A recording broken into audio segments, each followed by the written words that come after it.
يعني أفا 4 سال چه دبا كو روش عفرينه وهايا برسا كو هردم تيكرن سدم چه كو حتى نهار روش هنكي آرام نبويا بن بيكرن نهاتنا راوستانده. بله سلاف و ریز جبوتا و تماشاوان و گهداریتا سلاف و ریز بو خلکی منی دورا چای کرمین جی خوراگر بو براستی دی جیانه که سخت و دجوار و در باست بن. سدما ام بیجن داگیرکریا عفرین تشکی گلک گرینگ ایرو دلگوریا سایا ناف دولتی عفرین داگیرکریا. لگوریا سایا ام بیجن خالا چلودو اجلا حالا های یا 1907 داگیرکریا لی تشکی گلک گرینگ های او داگیرکری چاوا چه بو گلتی جمرو ور گرینگا کومرو لی بپرسه چاوا او داگیرکری چه بو مهانه و هنجته کو خلکی خو حسیب دکن جملته ما کو خصنا دسته دولتا ترک دا بهتر ریدان جیر وکرن کووری دور ما لعفرینه و درودور باجار عفرینه داگیر بکه و بتعدی بگهینه خلکی ما لئیرو روج او بن پیکرنی کو دبن لهندوری عفرینه کس ام بیجن نکاره بی بن پیکرن تونان لهندوری عفرینه رضاندنا خلکی حمو هيا حمول برچعوایا برا کس خو شاطر نکی نبی از تشتکی کشف دکم یا جی از تشکی نوتینم یا گرینگ چیه یا گرینگ او چاره سریج مروی چه به گلو چلو عفرین کتا وی تهلوکه و چاره سری جیره چیه گوجوی تهلوکه جار دی درکوه جمره گرینگ اوه دماکو پاکه بله دماکو پارتیا کارکری نه کردستانی کو خبناف دکر دماکو دوردت خواست بربریا ترکا بکه و زانه صد کو هیزاوی لشکری تکنیکی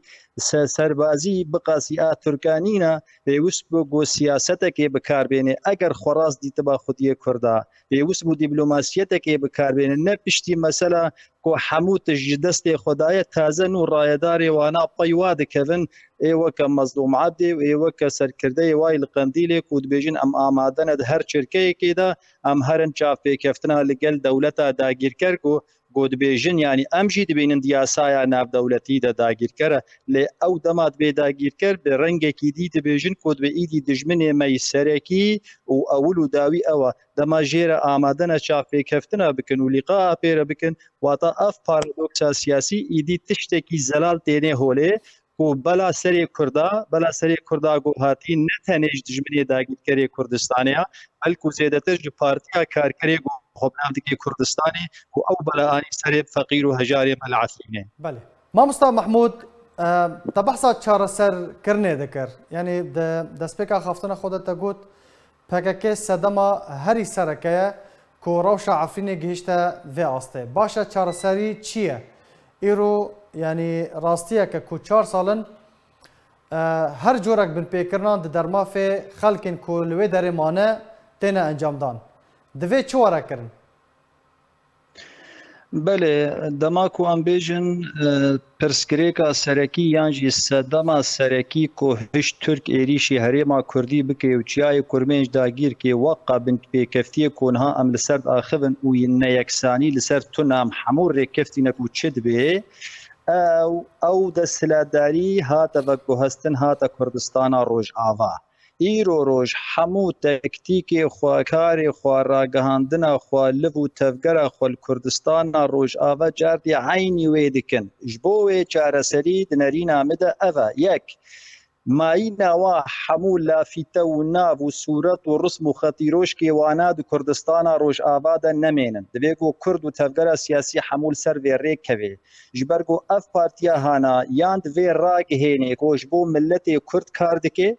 وجبو مافی ملت کرد کاردکه و یانجی که وقو تهلوستا راگهاندن د دنه تیار کرن کو ام جبو نتوین دموکرات و دنیا و خلق و عالم و قمر صناع و امریکا و کانادا کاردکن لی هیاواش کرداتنا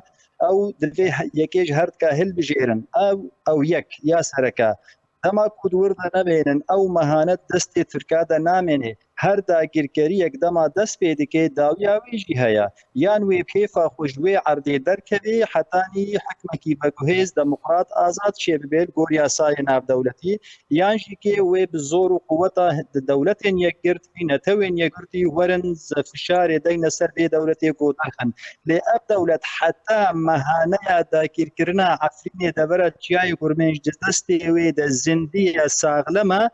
کەس نکارێت فشارێکە زێدە لێ بکێ نە ئەمریکا و نە رووسیا لەو ماژی پێویستە ئەم هەموو ئالاب و ئەکتەر و نیشان و سیمبۆلێ واش کوردستانە ڕۆژئاوا دەرخنج بەرگۆ کارێ وا نەلورە بەرە کوردستانە ڕۆژئاوا ژە خەلکی کوردستانە ڕۆژئاوارە بهێرن چ فکر و ڕامانێەوە چەپ و ڕاست و ڕادیکال و لیبەرال بێ ئەمێ هەبدوو تەحمولکن ئەمێ هەبدوو قبولکن لێتەنێ فکرێەوە نەدژی نەتەوا کورد بێ نەدژی ملەتێ کورد بێ بۆ حەقیقەتێک مێژووی و چێنا بێ سەریا دەرکەوێت